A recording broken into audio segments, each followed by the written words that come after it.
So, you did it. You poured your heart and soul into creating a digital product that you are genuinely proud of. You hit that launch button and you waited for the sales to roll in. But all you're hearing is crickets. It is a terrible feeling, and it can make you question everything. But what if I told you the problem isn't your product at all? What if it's just one tiny broken link in your sales chain? Well, let's run a quick diagnostic right now and find that weak link together. You know what I'm talking about, right? That brilliant ebook you stayed up late writing, that super detailed online course, or that beautiful template you tweaked and polished for weeks?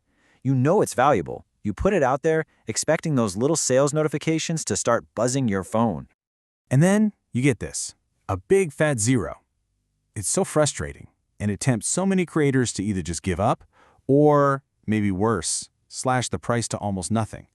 But before you do either of those things, let's just take a closer look. Okay, here's the real talk. Most digital products don't fail because they're bad. They fail because there's a blockage somewhere in the sales pipeline. So our job today isn't to go back and reinvent your amazing product. It's just to find and clear that one little blockage. That's it. And here is exactly how we're going to find it. This 4-point checkup is our diagnostic tool. Think of it like a roadmap. We're just going to walk through each of these 4 steps to pinpoint exactly where things are getting stuck. So let's get started.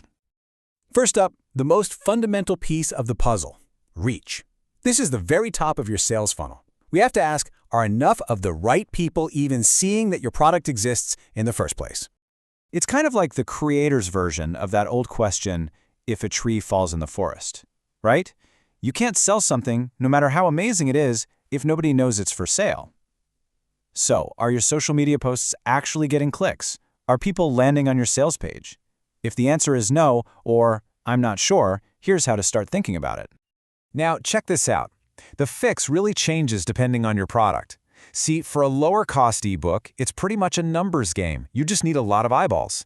But for a high-ticket online course, that's all about building trust, which is where something like a free webinar can work like magic. And for templates, you've got to show them in action. Let people see how it works with a quick screen recording. The strategy really has to match the offer. Okay, let's move on to our second check, audience fit. So maybe you're getting some reach, you're getting some eyeballs, but are you reaching the right people with a message that connects with a problem they are desperate to solve right now? This one, the ultimate vanity metric. Getting a bunch of, "this looks great," comments feels good, but it doesn't pay the bills, does it? If you are getting a lot of compliments but 0 conversions, that is a huge red flag that you've created a vitamin. You know, something that's nice to have, when what people actually buy is a painkiller. And wow, this slide just illustrates the solution perfectly. The mindful parent, it's a bit vague, right? It's a nice-to-have vitamin. But stop yelling. That solves an immediate, painful, urgent problem for a parent who's at their wit's end. See the difference? The product itself might be the same, but the framing makes it an urgent solution. So, how do you actually apply this?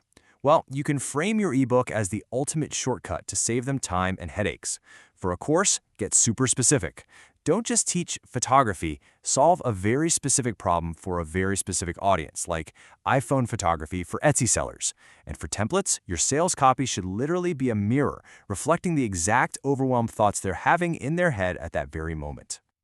Okay, on to check number 3, offer clarity. So, you're getting traffic, it seems to be the right audience, but when they land on your sales page, is it blindingly obvious what you're selling and why it's an absolute no-brainer for them to buy it? 10 seconds. That's pretty much all you get online these days. If a brand new visitor has to put on a detective hat and scroll and hunt around to figure out the transformation you're promising, they're gone. The value needs to hit them like a punch, not be a puzzle they have to solve. The whole goal here is to make the decision to buy feel completely effortless. For an ebook, adding a simple little bonus like a checklist can be the thing that tips the scales from, maybe later, to an impulse, yes, I need this. For a course, your headline is the entire promise. And for a template, your visuals need to scream, this is done for you, this will save you time instantly, leaving absolutely no room for doubt. All right, we are at the final step. Check number 4, conversion flow. So, they love the product, they totally get the offer, they click that Buy Now button, and then something stops them dead in their tracks. This is where we have to look for friction. Honestly, this is the most frustrating part of the whole process. They're at the finish line, maybe with their credit card in hand. What is stopping them? Is your page loading super slow on their phone? Is your checkout form a confusing maze that asks for their whole life story? Any tiny bit of friction at this final stage can completely kill the sale. Let's fix it. For low-cost items like eBooks, make the checkout as fast and seamless as possible with one-click pay options. For bigger investments like courses, you have to build their confidence to buy. Add a money-back guarantee, offer payment plans. And for templates, answer their last-minute questions before they even ask. Show a preview and clearly state what software it works with. No surprises. All right, we've officially completed the diagnosis. We've identified the potential weak links in the chain. So now, it's time to write the prescription and turn all these insights into immediate, concrete action. This right here is probably the most important takeaway from this whole explainer. You do not need to go back to the drawing board. You don't have to overhaul everything.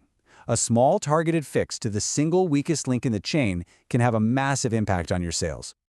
And here is your 7-day action plan. It really is this simple. First, be brutally honest with yourself. Which of those 4 checks was your biggest weak spot? Second, don't overthink it. Just implement one of the quick fixes from that section. Try to do it today. And third, just track a single metric for 1 week.